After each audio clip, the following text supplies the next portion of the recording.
জাসিয়া তাসনিম, আটিঘর উচ্চ মাধ্যমিক বিদ্যালয়ের ষষ্ঠ শ্রেণীর শিক্ষার্থী। আবৃত্তি করছি আবু জাফর ওবায়দুল্লাহের কোন এক মাটি। কুমড়ো ফুলে ফুলে নুয়ে পড়েছে লতাটা, সজনে ডাঁটায় ভরে গেছে গাছটা, আর আমি ডালের বড়ি শুকিয়ে রেখেছি। খোকা, তুই কবে আসবি, কবে ছুটি?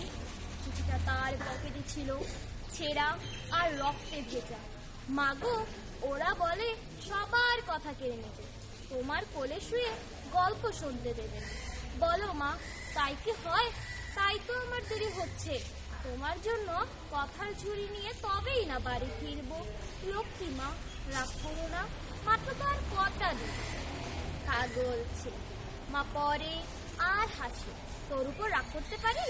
নারকেলের চিড়ে কোটে, অর্কি ধানের মুরগি ভাজে, এটা সেটা আরো কত কি। তার খোকাজি বাড়ি ফিরে ক্লান্ত।